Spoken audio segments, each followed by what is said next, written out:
was this? What the F was this? Tell me you don't got content to give us. Because that's exactly what this episode proved, is that Ready to Love, you don't have content to give us. This is why it took so long for y'all to come back.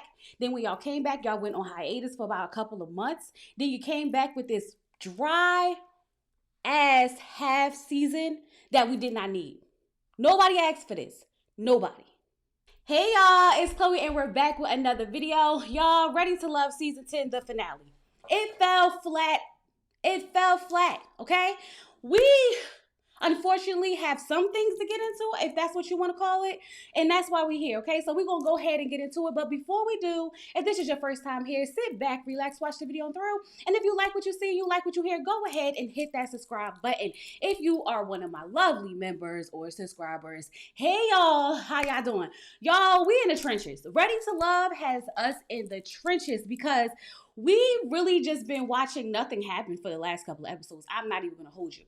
Not even going to hold you. But, you know, hey, here we are. Let's get into it. So, everyone meets up for brunch, right? Husieen is a little lost because Rose is gone. And he said he don't know if his connection with Angie is strong enough to build something with her. So, you can tell that he's not really sure about where his journey is going to lead on Ready to Love, okay? Kim still don't know who he want to be with. We are literally about to make a decision, and he still doesn't know who he wants to be with. Tae and Cisco are sitting there slurping up noodles, and you know, that's how I feel about the whole episode. Everything is a bull. Bull, bull, bull. Tomatoes, tomatoes, throw the tomatoes. Tommy shows up because he wants to tell them that they have one last assignment, okay? The ladies are going to introduce the men to their families. I told y'all we don't need this. We done met the families, the friends, the cousins. We done met everybody in these people's lives. Why? Why? Y'all was literally grasping for something, very much something. Yeah, I feel like I'm going on a rant. Because what the actual F was this? And then, you want to know what made it worse? Before Tommy decided to leave, he had the nerve to give Cisco a pep talk. Y'all, he told Cisco, I've been there before with my wife. My wife has held me down when I had nothing. But you know what? Now she doesn't have to work a day in her life because I got her like she had me. Okay. Listen. Tommy, I understand you. I get you, okay? Because I was that girl for my husband. But you want to know something? We were in our 20s. I'm talking 22, 21, when neither one of us had it figured out. We're not talking about no grown-ass man who is living in a room, who's not financially stable. Cisco is going what? Going into his 50s? Are you crazy? So basically what you want her to do is hold it down for him while he figure out his life at his big age. Y'all got me effed up today. Effed up because absolutely no. I cannot believe that he really gave that talk. And then who was that? Period. You know, I know they said that the dating pool has piss in it, but like, I feel like somebody took a shit in it too. I'm just saying, okay? Now, if that's what you want to do, by any means necessary, girl, I hope it works out for you. Now, Angie is going to introduce Kim and Husieen to her family. But when Husieen shows up, you can tell that his energy is off. He's not really feeling it, kind of like we not really feeling it, right? He's a little messed up because Rose left. And it's like, you are part of the reason she left, Husieen. You part of the reason. You were the one that said it's a deal breaker. Remember? Now, listen. He don't want to waste her time. He feel like it would be disrespectful to sit in front of her family and fake it to make it. So he decides that he's going to self-eliminate. And you know what? I respect it. Because why continue to go along with the foolishness? Because that's literally what this is. This whole season has been foolish, okay? Tae is bringing Cisco to meet her aunt and her cousins. And Tae's cousin was running them freaking questions down. 1, 2, 3, 4, 5, 6, 7, 8, 9, 10. And he was like, you know what? Let Auntie ask a few questions. And he thought that Auntie was going to be a little bit better. No, Because Auntie pulled out a list, okay? She had a whole bunch of questions lined up as well. Oh, you thought this was going to be a breeze? Absolutely not. So, of course, we have to talk about his living situation, his financial situation, and how he shouldn't really be looking for love. He should really be trying to get his life together, okay? He's talking about, I feel like I can have it all. I can have the job. I can have the wife. I can have the kids. I can have it all. You can have it all. But you need to start somewhere. And I think it should be with your career. That's what I think, okay? But nonetheless, they like him. They say he's nice. You could tell that the cousin's a little unsure. She's a little unsure. Me too. Me too.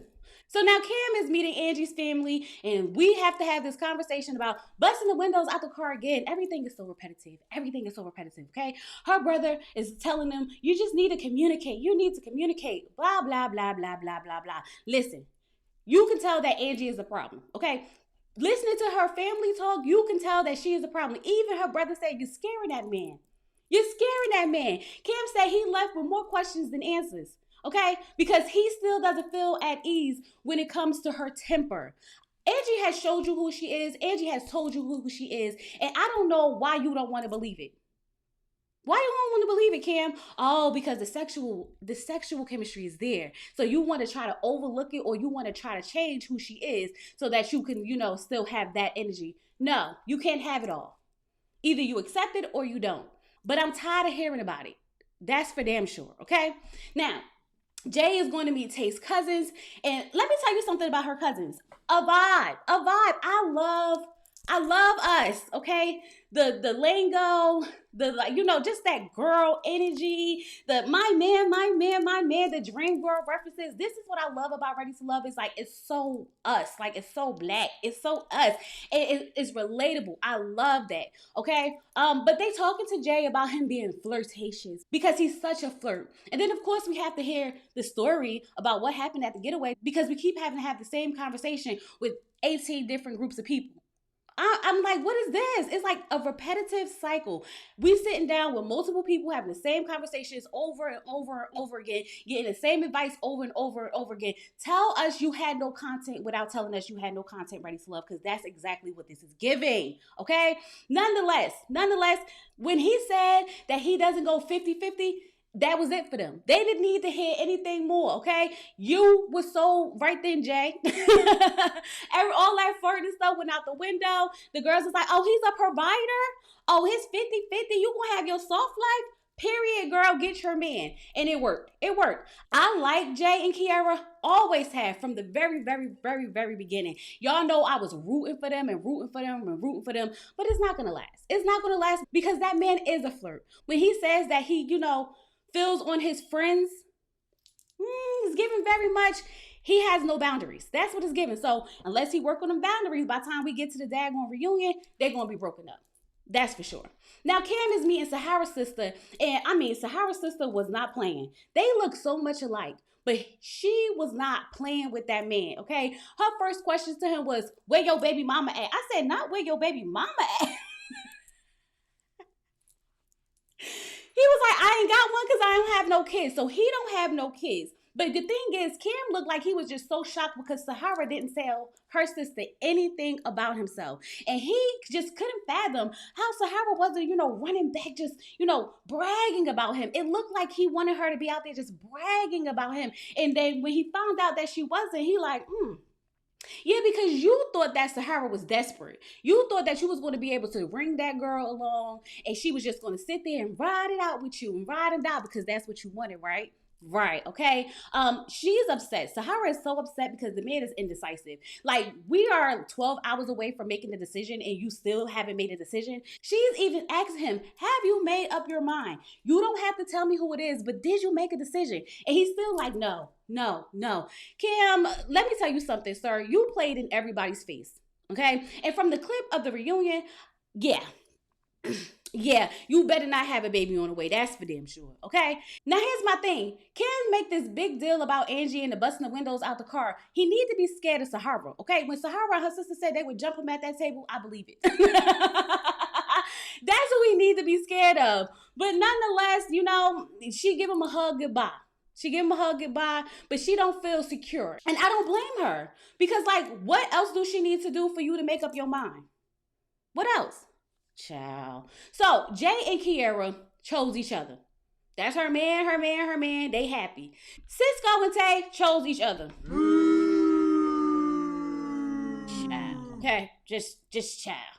Anyway, Cam went to go meet with Sahara, okay? So we assuming that that's who he wanted to pick, right? So he comes in there and she's in her yellow. And he's like, oh my gosh, she just looks so beautiful. And he's ready to, put it down. I choose you. And she's aggravated. She's aggravated because it took you too long to make a decision. And I don't want anybody who's unsure about me. And I said, you know what, Sahara? I was scared for a minute, girl, because I honestly thought that you was just going to let him string you along for the longest. But I see what you did here. I see what you did here.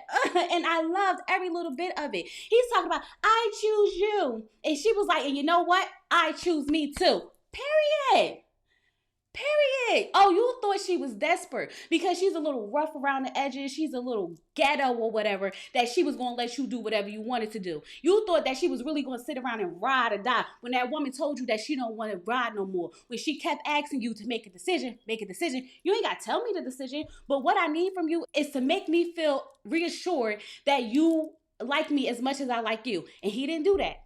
He's talking about something. Who is this woman standing in front of me? Oh, that's because you thought she had low self-esteem and she was just going to suck it up. Right. When she was in that confessional and she said she wanted to tell Kim to suck it, I said, and that's what I want to tell Ready to Love. Suck it. Because y'all played with us. Y'all played with us this whole entire season. That's all I got. I ain't got no more. All I know is the reunion better give something. As much distress that they have done to us this season, the reunion better give something. Anyway, y'all, I hope y'all enjoyed this review. Get in the comments, let me know what you think about everything that went on. Go ahead, subscribe to the channel if you're not subscribed, like the video and hype it up, and I'll talk to you guys later. Peace.